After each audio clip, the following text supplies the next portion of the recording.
खुलुमबाय दिनैनि कन्टेन्टआव आं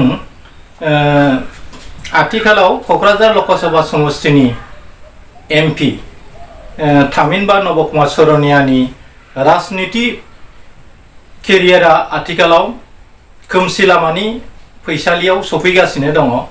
दा बेखौ लानानै गोबां समनिफ्राय दिनैनिफ्राय 10 बोसोर समसिम बिथां नबकुमार सरनियानि जोहै मोनसे माहारिया मा जाहोननि थाखाय एसटी थामिनबा शिड्युल कास्ट माहारियारि मर्यादा मोननायनिफ्राय दिनै बिथां नबकुमार सरनियानि थाखायनो दिनै माने सरनिया कसारिफ्रा गोबां समनिफ्राय मोनबोबाय थानाय एसटी सार्टिफिकेट खोमाना लानो गोनां जाखो बिनि सायाव आं सावरायनो नाजादों। गुबुन फारसेथिं आसामनि बारग' चिफ मिनिस्टार सर्बानन्द सन'वालाबो जोंनि एसटी माहारिनो सुबुं। थामिनबा बिथां सर्बानन्द सन'वाला फैगौ बुब्लियाव जाहाथे एसटी सार्टिफिकेट लानानै जाहाथे बियो भारतनि बा आसामनि चिफ मिनिस्टार जाफिननो हाया बेफोरनिबो मोनसे फाव फान्दायनायबो जानो हागौ। मानोना आथिखालाव जायनि सरकार सोलिबाय दं बेयो बिथांनि जि ट्राइबेल माहारिनि फारसे गादबनाय नासयनाय सोबख'नाया सोलिबोबाय थादों। गोबां समनिफ्राय सरनिया कसारिफोरखौ ट्राइबेल संघ आरो आसाम गभर्नमेन्टआ सावरायनायनि जोहै बिथांखि लानानै जोहै बै समाव ट्राइबेल संघ आरो आसाम सरकार सावरायलायनायनि जोहै सरनिया कसारिफोरखौ बर' कसारि हेडलाइननि जोंनो बिथांमोनखौ एसटी सार्टिफिकेटखौ ट्राइबेल संघआ होनो हायो एबा होनांगौ होननानै डिमान्ड खालामबोदोंमोन आरो बेफोरबादिनो ट्राइबेल संघनि बिथोन आरो लोगोसे आसाम सरकारजों जथाय सावरायनायनि गेजेरजों सन'वाल कसारिफोरनो एसटी सार्टिफिकेट होबोबाय थादोंमोन आरो बे एसटी सार्टिफिकेटनि जोहै बिथांमोना एसटीनि माखासे खाबु आरो सोलोंथाइ बिथिङाव गोबां खाबुखौ जोंनि एसटी माहारिफोरजों लोगोसे बिथांमोनाबो मोनबोबाय थादोंमोन।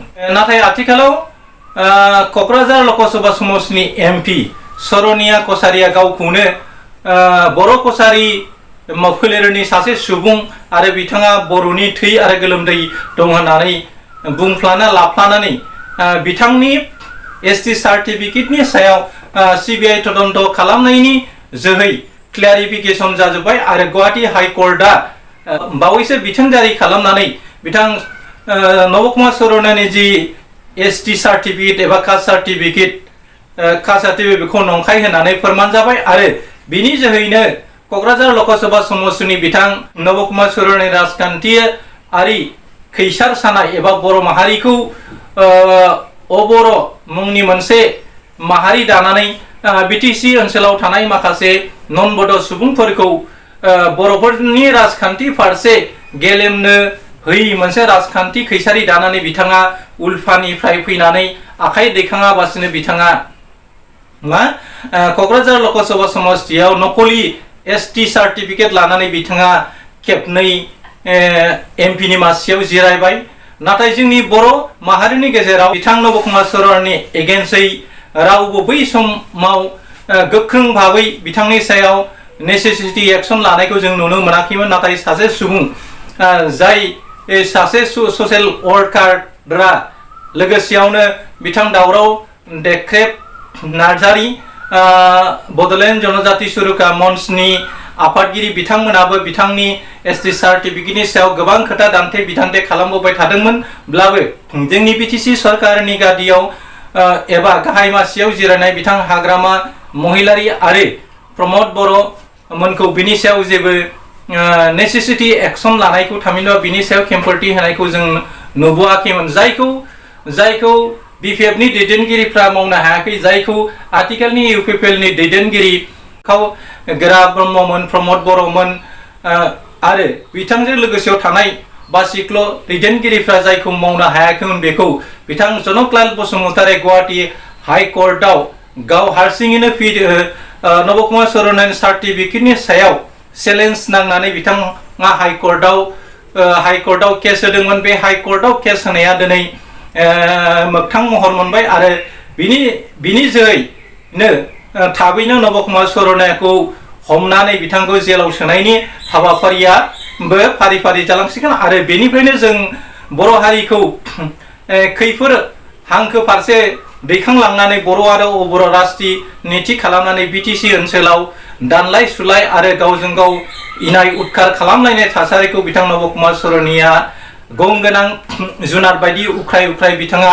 गोबां हाबाफारि लाबोदोंमोन आरो अबर' मुंनि मोनसे संगठन लानानै बर' जातिखौ सिलिंखार खालामनो थाखाय नाजाबोबाय थादोंमोन आरो बर' आरो अबर'नि राजनिति खैसारिखौ साननानै बिथाङा 22 लाख अबर'फोरा जोंनि बिटिसि ओनसोलाव दं आरो बर'फ्रा 22 लाखनि गाहायाव बिथांमोना मा होनो मेजरिटी नङा अबर'आसो मेजरिटी होननानै बिथाङा गोबां दान्थे बिदान्थे होनबोबाय थादोंमोन। नंगौ बिटिसि ओनसोलाव अबर'नि सुबुं बिसाना बांसिन थेवब्लाबो बे बिटिसि ओनसोला जोंनि ट्राइबेल बेल्ट एन्ड ब्लकखौ लानानै एबा बेस खालामनानै थांनाय 2003 मायथाइयाव बिएलटिनि जै बे 6 सिडिलिं ओनसोलखौ लानानै बेखौ बिटिसि मुंनि मोनसे गावखुंथाय हिसाबै बेखौ गनायथि होनानै बे बिटिसिनि एग्रिमेन्टखौ खालामनाय जादोंमोन। बेबायदिनो बिटिसि ओनसोलाव थानाय जायफ्रा बर'फोरनि हाफोरखौ दखल खालाम दिनै बिथांमोना सोलोयै बोलोयै बायना लानानै दिनै बर' जायगायाव बिथांमोना मेजरिटी जाबोनो हमदों। दा बे बिथिङाव जोंनि बर'फोरनिबो माखासे गोरोन्थि दं होननानै बुंजायो। मानोना बै समाव बर'फ्रा दाबसेनिफ्राय गुबुन दाबसे जायगायाव हासार गोनां हा नागिरनानै थाङोमोन आरो खम दामावनो गाव गावनि हा हुफोरखौ फाननानै थांदोंमोन। बेबायदिनो ट्राइबेल एन्ड बेल्ट ब्लक मुंनि थिखाना दोनखानाय ओनसोलफ्राव गुबुन माहारिनि मानसिफ्रा लोब लोब हाबनानै दिनै बिटिसि ओनसोलावबो बर'आ मेजरिटी जायाबासिनो माइनरिटी जाबोनो थांगासिनो दं। जायनि जाहोनाव आथिखालाव क'क्राझार लकसभा समस्तिखौबो जेनेरेल सिट खालामनो नाजानाया जोंनि मेगनाव नुजाथिबाय थादों। मानोना गोदो गोदायनिफ्राय क'क्राझार ओनसोलाव थामहिनबा क'क्राझार लकसभा समस्तियाव जोंनि एसटी कमिउनिटिनि मानसियानो देरहासार जाबोबाय थादोंमोन। नाथाय हरखाबै ट्राइबेल संघ आरो आसाम सरकारजों सावरायनायनि गेजेरजों जि थिरांथा फैदोंमोन बे थिरांथा बादियै सरनिया कसारिफोरनोबो एसटी सार्टिफिकेटखौ होनाय जाथों बेखौ लानानै बै समनि सरकारजों सावरायनानै बिथांमोननो एसटी सार्टिफिकेट होनाय जादोंमोन। नाथाय बे एसटी सार्टि होनायानो क'क्राझार लकसभानि थामहिनबा बिटिसि ओनसोलनि बर'फोरनि थाखाय मोनसे गिख्रंथावना मोनसे थासारि जादोंमोन। जाय थासारिजों मोगा मोगि जानानै गोबां बर'फ्रा हाजासे नाजासोमनायनि गेजेरजोंबो क'क्राझार बादि एसटी लकसभा समस्तिनिफ्राय जोंनि एसटी बिजाथिया देरहासार जानो हायाखैमोन आरो नंखाय नकलि एबा डुप्लिकेट एसटी सार्टिफिकेट लानानै बिथां नबकुमार सरनिया गोबां नन बड' कमिउनिटिनि मानसिफोरखौ बर'नि एगेन्स्टआव खोथा बुङै बुङै खौसे खालामनानै बिथाङा दिनै 10 बोसोर सासन खालामनो थांगासिनो दङ। दा बियो सैथोआ जेब्लायबो देरहासार जायो। थिग बिदिनो जनकलाल बसुमतारीनि जि बिथां नबकुमार सरनियानि सार्टिफिकेटनि सायाव चेलेन्ज नांनानै जा बिथाङा केस होबाय बे केस होनाया दिनै रोखा जाबाय आरो सिबिआइ तदन्तनि जेबो बिथां नबकुमार सरनियानि सार्टिफिकेट आरो नबकुमार सरनियानि टाइटेलादि सरनिया नङा डुप्लिकेट बेनि फोरमानखौबो सिबिआइ तदन्त खालामनानै दिहुनजोब्बाय। दा खोथाया जाहैबाय 2008 मायथाइनि 9 फेब्रुवारियाव आसाम सरकार आरो ट्राइबेल संघनि गेजेराव मोनसे जथुमा जादोंमोन आरो बे जथुमायाव सरनिया कसारिफोरखौ एसटी सार्टिफिकेट होनायाव मदद खालामनाय महरै बेखौ सावरायनाय जादों। बेबादिनो 2018नि 9 फेब्रुवारि दाननि उननिफ्राय सरनिया कसारिफोरनो एसटी सार्टिफिकेट होनायखौ थिरांथा खालामदोंमोन। थिग बिदिनो बे थिरांथा खालामनायखौ मोनसे संबिजिरारि खान्थि बादियै बेयो संबिजिरारि खान्थिनि बायजोआव थांदों होननानै बेखौ हाइकर्टआ बुंनाय जादों आरो 2009नि 12 जुनाव सरकारा बेखौ बिथोन जारि खालामनानै बेखौ नेवसिगारनाय जायो आरो बिफानारिफोरा बेनि फारसे हाबाफारि मावफुं बे हाबाफारिखौ बन्द खालामनाय जादों। थेवब्लाबो जनजाति बिफाननि जनजाति बिफानखौ लानानै एससि एसटि खालामनाय बिनि सायाव ट्राइबेल संघआ गावसिनि मतामत एबा थांखिफोरखौ होनो हाइकर्टआ बिथोन होयो आरो बे बिथिङाव बबेबा मोनसे हारि एबा माहारिनो एसटि मर्यादा होनो नांगौबा बेयो संबिजिरारि बिथोन बादिसो बिनि हाबाया जानांगोन होननानै बुङो आरो बेखौ गुवाहाटी हाइकर्टनि उकिल पि.सि. दास बिथाङा बे खोथाखौ लानानै बिथाङा गावनि दान्थे बिदान्थिनि जोहै बेफोर खोथाखौ फोरमायदों। दा बेनिफ्राय जों रोखा जानो हायोदि सरनिया कसारिफ्रा आथिखालाव एसटि मर्यादा मोननायनिफ्राय गोजानाव थानो नांगोन संबिजितनि खान्थि बादियै बा संबिजिताव थिखानाय माहारिफोरनि लिस्टआव सरनिया कसारिजों एसटि सार्टिफिकेट मोनो बेफोरबादि हारिनि सिनायथियाव बिथांमोना गैया। बिथांमोना बर' कसारि हेडलाइनजोंनो बिथांमोना एसटि सार्टिफिकेटखौ लाबोबाय थादोंमोन। दा बे बर' कसारि हेडलाइननि जोहै बिथांमोना एसटि सार्टिफिकेट मोननाय हाबाफारिया इलिगेल होननानै सिनायथि जाबाय, जायखौ गुवाहाटी हाइकर्टआ सरनिया कसारिफ्रा एसटि सार्टिफिकेट मोननाय नंला होननानै बिथांमोना बिथोन जारि खालामबाय। बेबादिनो हाइकर्टआव माखासे दान्थे बिदान्थे जालायनायनि जोहै बै समाव आसाम सरकार आरो ट्राइबेल संघनि गेजेराव नाजावनाय खान्थि बिखान्थिफोरनि जोहै ट्राइबेल संघआ माबोरै सरनिया कसारिफोरनो एसटि सार्टिफिकेट होनो थाखाय आसाम सरकारखौ खावलायदोंमोन आरो आसाम सरकारनि बिथोन बादियै सरनिया कसारिफ्रा एसटि नि मान मर्यादाखौ मोनदोंमोनब्लाबो आथिखालाव थोंजोङै बिथां जनलाल बसुमतारीनि चेलेन्जिं खालामनायनि जोहै थामहिनबा नबकुमार सरनियानि थाखायनो दिनै मोनसे माहारिया थामहिनबा सरनिया कसारिफ्रा दिनै एसटि सार्टिफिकेट मोननायनि जानथायाव थानो गोनां जाबाय। आरो गुबुन फारसेथिं बेखौ बिजिरनानै नायोब्ला फैगौ बुब्लियाव जाहाथे एसटि जानानै बिथां सर्बानन्द सन'वाला जाहाथे आसामनि चिफ मिनिस्टार जाफैफिननो हाया बेफोरनिबो मोनसे टिपाइसन जानो हागौ। मानोना आसाम सरकारा हाइकर्टनि बिथोन मोननायनि इयुनाव सरनिया कसारिफोरखौ एसटि सार्टिफिकेट होनो हानाय नंला होननानै बिथांमोना बिथोन जारि खालामदों आरो हाइकर्ट आरो आसाम सरकारनि नाजावनायनि जोहै थिरांथानि जोहै दिनै बिथां नबकुमार सरनियानि गोरोन्थिनि थाखायनो जोंनि सरनिया कसारि थामहिनबा सरनिया कसारि माहारिया एसटि मोननायनि गोजानाव थानो गोनां जादों। गुबुन फारसेथिं बिटिसि ओनसोलाव थानाय एसटि कमिउनिटि थामहिनबा बर', राभा, कार्बि बायदिसिना माहारिफोरनि थाखाय बियो मोनसे गोजोनथावना खौरां होननानै लानो हायो। गुबुन फारसेथिं आसामनि दाब जायगायाव थानाय जायफ्रा गावसोरखौनो बर' होननानै सिनायथि होनो लाजिदोंमोन आरो बिथांमोना गावसिनि राव हारिमु सोदोमस्रिखौ बावगारनानै असमिया जानो थांदोंमोन, दावराया दावखा जानो थांनाय बादि दिनै नबकुमार सरनियानि थाखायनो सरनिया कसारिफ्रा दिनै दावखा महराव गुस्लायनो लादों। मानोना बिथांमोना बर'नि राव हारिमुखौ अराय समनि थाखाय जुदि गोबानानै लायोब्ला दिनै बिथांमोना कसारि सोदोबनि आगायाव सरनिया थामहिनबा सोरनिबा आथिं सुनानै सोरनिबा सरन लानानै मोनसे गावखौनो बर' हारिनि एसे जौसिनाव थानाय मोनसे माहारि हिसाबै सिनायथि होनो नाजादोंबाबो बिथांमोनखौ गोजौ थाखोनि बामोन जाथिया सरन लाहोनानै बिथांमोनखौ सरन लानायनि खारनै सरनिया आरो कसारि सोदोबखौ दाजाबफानानै बिथांमोनखौ सरनिया कसारि मुं दोनदों। आरो गुबुन फारसेथिं बर'फोरनि गेजेराव डिभाइड एन्ड रुल खालामनो थाखाय माखासे आसामनि गोरों गोराफ्रा खामानि मावबोबाय थादों, जायनि जाहोनाव दिनै आसाम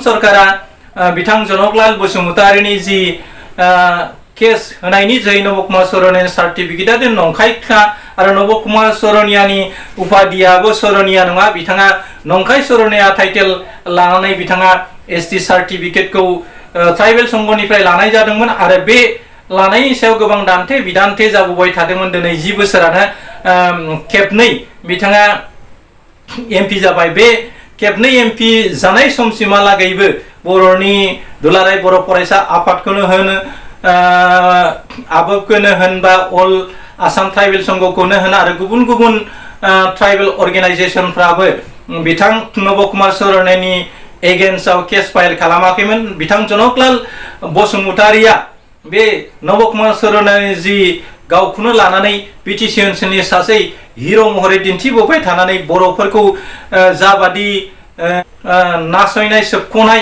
बेखौ लानानै बर' आरो अबर' राजनिनि गेजेराव सौदाव होनानै बर'नि खौसेथिखौ सिलिंखार खालामनायजों लोगोसे जोंनि थिखानाय बिटिसि ओनसोलखौ बो थेर बेथेर खालामनो नाजानायखौ जों नुबोबाय थादोंमोन आरो बिथाङा बेबादिनो बर' बिरोधी राजखान्थि खालामनानै बर'फोरखौ माबोरै नासयनो हायो आरो बर'फोरनि खौसेथिखौ माबोरै सिफायनो हायो बेखौ बिथाङा नांबोबाय थादोंमोन। दिनै बिथांनि जि दादागिरि मेथडजों राजनिति सालायनाय आरो नकलि सार्टिफिकेट लानानै गावखौनो अरिजिनेल एसटि होननानै गावनि बिमा बिफा आरो फोलेरा बर' कमिउनिटिनि मानसि होननानै सिनायथि होबोदोंब्लाबो माखासे थार तथ्यफोरखौ बुथुमनायनि जोहै सिबिआइ तदन्तनि जोहै बिथांनि गासै सैथोथिया फैबाय। आथिखालाव नबकुमार सर'नियानि राजखान्थिया क'क्राझार लकसभायाव बिजाथि जानानै फैबाय थानाय बुब्लियाव एमपि जानो मोननायनि सिमाङाबो बेखिनियावनो जोब्बाय। बे बिथिङाव जोंनि बर'फ्रा खौसे जानानै जों साखाफारा खालामनायनि गोनांथि दं आरो बिटिसि ओनसोलाव थानाय बर' आरो नन बर' सुबुंफोरखौ जों माबादि सिस्टेमै लाबोनानै जों अरायसम गोजोरै बिटिसि ओनसोलाव गोजोन खौसेथिखौ लाखिनानै जों बर' नन बर' खौसे माबोरै राजखान्थि खालामनो हायो आरो बर'फोरनि बादै गुबुन माहारिफोरनो गासैबो मोनथायफोरखौ समान समान होयोब्ला जोंनि 6 सिडिउल काउन्सिल थानाय माखासे थाथिफ्रा गोमालांगोन नामा बेखौ नोजोरथि बोनानै जोङो माखासे हाइड एन्ड सिक फर्मुलानि जोहै जोङो खामानि मावनायनिबो गोनांथि दङ। मानोना गासैबो मोनथायफोरखौ बर'फोरजों समान समान होनानै लांफायोब्ला जोंनि बिटिसि ओनसोलाव थिनानै दोनखानाय 6 सिडिउलनि जि दफा बादियै 6 सिडिउल काउन्सिलाव थानाय मानसिफ्रा जाबादि मोनथाय मोननांगौ बा ट्राइबेल कमिउनिटिनि मानसिफ्रा जाबादि मोनथाय मोननांगौ बेखौ जोङो बांसिनै ट्राइबेलफोरनि खोथाखौ साननानैनो जोङो बेजों लोगोसे दिंराय बिन्दोजों लांफानानै जोंजों लोगोसे बिथांमोनखौ माबोरै जौगाहोफानो हायो बेखौ नोजोरथि बोनानै खामानि मावनांगोन आरो बांसिनै बर'फोरजों समान समान मोनथाय होयोब्लाबो मोनसे बुब्लियाव बर'फ्रा बे बिटिसिआव थामहिनबा बिटिआरआव नाफाता जाहैगोन होननानैबो जों साननानै लानो हायो। बेनिखायनो जों बिटिसि सालायग्रा माखासे दैदेनगिरिफ्रा खोब मोजां भाबै साननानै नायनायनि गोनांथि दं। नङाब्ला जोंनि बिटिसिनि जि स्ट्राक्चार बे स्ट्राक्चार सोलायलांनानै मोनसे बुब्लियाव नन बड' कमिउनिटिनि मानसिफ्रा गासै जोंनि मोनथायफोरखौ सिख'नानै गावसोरल' जौगानायनि खोथाखौ बिथांमोना सानबाय थादों आरो गुबुन फारसेथिं बिटिसि ओनसोलाव थानाय बर' गामिफ्रा जाबादि जौगानांगौमोन बेफोरबादि जौगायाखै। दा बेनिखायनो जों नुनो मोनो बिटिसि ओनसोलाव फ्राय क'क्राझार आरो चिरांनि बादै बाक्सा तामुलपुर अदालगुरि ओनसोलाव नायोब्ला गासै असमिया ओनसोलफ्राव पाक्का लामा गिदिर गिदिर कम्पानि दालांफ्रा जादों। नाथाय बर' ओनसोलफ्राव नायोब्ला हाग्रा सेर सेर थानाय बर' गामिफ्राव मोनबो पाक्का लामा जों नागिरना मोननाय नङा। बेनिखायनो जों खोब दुखुनांथाव ना खोथादि जों हाजासे थै आरो गोलोमदै गारनायनि जै बिटिसि आरो बिटिआर मोनबाय, नाथाय बे हाग्रा ओनसोलाव थानाय माखासे बर' रायजो राजानि मददजों बिएलटि एनडिएफ्रा थाखुमानो जायगा मोनदोंमोन। नाथाय जाय ओनसोलफ्राव थानानै जानानै बिथांमोना दिनै एबसु आन्दलननिफ्राय भलन्टियार फर्सनिफ्राय बिएलटि एनडिएफबि मोनथाम दफानि जि हाथियार दैग्रा आफादफोर दालायनायनि जोहै बिथांमोना बे ओनसोलनि मानसिफोरनि न'खरफ्राव जानानै लोंनानै थानानै बिथांमोना आन्दलनखौ खालामदोंमोन आरो बेफोरबादि ओनसोलाव जाबादि लामा दालां आरो बिथांमोननि गामिफ्रा जाबादि जौगानांगौमोन बेफोर गामिखौ जों नुनो मोनाखै। बुंनो थाङोब्ला बै जि जायगायाव एनडिएफबि जि जायगायाव बिएलटि बा एबसुनि भलन्टियार फर्सफ्रा थानानै दावहा नांबोदोंमोन बिएससिनि थाखाय बिटिसिनि थाखाय बिटिआरनि थाखाय, बेफोरबायदि ओनसोलखौ जोंनि बिटिसि ओनसोलनि रायजो राजाफ्रा जौगानायखौ नुनो मोनाखै। खोब दुखुनांथाव खोथादि बेफोर ओनसोलखौ जोंनि बिटिसिनि चिफ MCLA MLA आरो बायदि बिफानाव खामानि मावनाय मानसिफ्रा जाबादि नोजोर बोनानै खामानि मावनांगौमोन बेफोरखौ नोजोर बोनानै खामानि मावैनि जाहोनावनो बर'फोरनि गेजेराव बांसिनै बर'फोरनि गेजेराव दिनै गावजों गाव नासयनाय सोबख'नाय आरो खौसेथिया गोमालांनो हमदों। मानोना जाबादि थासारिजों भुगिनानै बै हाग्रा ओनसोलाव थानाय बर' गामिफ्रा जौगानांगौमोन, बे बर' ओनसोलनि गामिनि मानसिफ्रा रायजो राजाफ्रा साख्रि बाख्रि आरो लामा दालां बायदिसिनाफोरनि जौगानायनि खामानिखौ मोनांगौमोन, बेफोरखौ मोनाखै। बिनि सायाव आथिखालाव सरकाराव थानाय बिथां प्रमद बर'खौ आं खावलायोदि नोंथांमोना स्पट भेरिफिकेसन खालामनानै खाथि हाग्रा ओनसोलाव थानाय माखासे बर' गामिफोरखौ नायदिंनायनि गोनांथि दं। लोगोसे हाग्रा ओनसोलाव थानाय बर' गामिफोरखौ माब्रै पाट्टा होनानै बिसोरखौ जों खौसेयाव लाबोफिननानै जों माब्रै हाग्रा ओनसोल सिफायनायनिफ्राय जों फैगौ बुब्लियाव होबथानो हायो, बा फैगौ बुब्लियाव जों बिथांमोनखौ बुजाय आजाय खालामनानै माब्रै रैखाथि होनो हायो, बेफोरनि हाबाफारिखौ लायाब्ला बर'फोरनि गेजेरावदि गोजोन खौसेथिया फैगोन बेखौ जों लानो हाया। आरो फिन बर'फोरनि गेजेराव राजखान्थियारि नासयनाय खैसारिखौ लानानै बर'फोरनि गेजेराव दाबायदि दाङाबाजि जाबोबाय थादों। आरो गुबुन फारसेथिं सेन्ट्रेल जेराव बिथां रन्जन दैमारि दं, बे रन्जन दैमारिनि सिगनेचार होनायनि जोहैसो बिटिआर रेकर्डआ जाफुंदों। बे रन्जन दैमारिखौ बेस खालामनानै जोबथि बुब्लियाव आरो गोदान राजखान्थि हान्जा जोनोम जानायनि लामायाबो रोखा जाबोगासिनो दं। बे बिथिङाव एनडिएफोरनि जि आथिखालाव रायजो राजाखौ खौसेथि खालामनानै एनडिएफनि माखासे मोनथायफोरखौ मोनैनि जाहोनाव बिथांमोना माबायदि फर्मुलाजों बर'फोरखौ खौसेथि खालामनानै फैगौ बुब्लियाव बिथांमोना राजखान्थि खालामनानै बिटिसिखौ दखल खालामनायनि बिथांमोनाबो मोनसे ड्रिम फिसिनानै लागासिनो दं। बेनिखायनो बिटिआर जों फैफानाय माखासे दफाफोरनि जोहै बर' सेंग्राफोरखौ पेरामिलिटारि फर्सफ्राव थिसननायनि हाबाफारि लानांगौमोन। बेफोर हाबाफारिया दिनै बिटिआर मोननाया दिनै 3 बोसोर जाबाय। 3 बोसोरनि उनावबो बेफोर दफाफोरनि खामानिखौ जों मावफुंनायखौ नुनो मोनाखै। गुबुन फारसेथिं बिटिआराव 15 कौटि रां थोंजोङै फैनो गोनांमोन, बेफोर रांफ्राबो आथिखालाव सफैनो हायाखै। बेफोरखौ नोजोर बोनानै माखासे दैदेनगिरिफ्रा बर'फोरनि गेजेराव जाबादि आथिखालाव गोजोनथि गैयै थासारिया सोमजिबाय थादों आरो बर'फोरनि गेजेराव इनकाउन्टार जालायनानै जोंनि गेजेराव थैलायनाय जाथायनि सायावबो जोंनि बर' दैदेनगिरिफ्रा थोंजोङै खोथा बुंनो हायाखै आरो बर'फोरखौ नंखाय दागो फुननानै बर' फिसाफोरखौ दिनै इनकाउन्टार खालामना बुथारगासिनो दं। बिनि सायावबो जोंनि बर' दैदेनगिरिफ्रा गोख्रों भाबै नोजोर लाखिनांगौ, नङाब्ला फैगौ बुब्लियाव जोंनि गेजेराव गोबां गावजों गाव दान्थे बिदान्थे आरो जोंनि गेजेराव गोबां गिख्रंथावना थासारि सोमजिफिननो हागौ। आरो गुबुन माहारिफ्राबो जोंनि बर'फोरखौ माबोरै गोजोन खौसेथि गैयै खालामनो नागिरबाय दं। गुबुन फारसेथिं बर'फोरखौ बुखावनानै मोनसेखौ असमिया सेन्टिमेन्टजों खामानि मावग्रा आरो मोनसेखौ बर' सेन्टिमेन्टजों खामानि मावग्रा दोलो खालामनानै बर'नि खौसेथिखौ सिफायनानै बिटिसियाव बर'फोरखौ गोजोन गैयै खालामनो नाजानायखौ जों नुबोगासिनो दं। मिजिंथियो जोंनि माहारिफ्रा बेफोर खोथाफोरखौ लानानै जाहाथे जों खौसेयै जों बिदा फंबाय गोरोबनानै माबोरै जोङो सरकार सालायनो हायो बेखौ नोजोरथि बोनानै खामानि मावोब्ला फैगौ बुब्लियाव बर'फ्रा गिख्रंथावना थासारिजों बुसोमजानानै बिटिसिखौ सासन खालामनो गोनां जागोन होननानै आं सानो। लोगोसेयावनो आथिखालाव बिथां नबकुमार सरनियानि जि फाव फान्दायनायाव बर'फ्रा जाबादि थासारिजों बुसोमजानो गोनां जादोंमोन, दा बे थासारिखौ जों बांद्राय गिनांगौ गैला। दिनै बिथां जनकलाल बसुमतारी आरो दावराव देखेर नार्जारि मोननि हाजासे नाजानायनि जोहै दिनै नबकुमार सरनियानि जि दादागिरि मेथडजों बिटिसि ओनसोलनि बर' रायजो राजाखौ सामलायनो नाजानाय जि राजखान्थि केरियारा दिनै जोबनायनि लामायाव फैबाय। फैगौ बुब्लियाव बिथाङा क'क्राझार लकसभायाव एसटि सार्टिफिकेट लानानै बिथाङा एमपि जानो हानायनि लामाखौ दिनै गुवाहाटी हाइकर्टआ सेबस'नानै होनाय जाबाय। आं भिडिअखौ बांद्राय गोलाव खालामनो सानला आरो जायफ्रा आंनि चेनेलाव गोदान बिथांमोनखौ आंनि चेनेलखौ साबस्क्राइब खालामना लानो थाखाय खावलायनाय थाबाय। लोगोसेनो बेल अल नटिफिकेसन दाबायना ला, जाहाथे आंनि गोदान भिडिअआ नोंथांनि खाथियाव सहैनो हायो। जोबथा बुब्लियाव नोंथांमोननिसिम फिन अननाय आरो सिबिनायखौ हरनानै आंनि दिनैनि कन्टेन्टखौ बेखिनियाव फोजोबनाय जाबाय। एसेनोसै, गोजोन खुलुमबाय।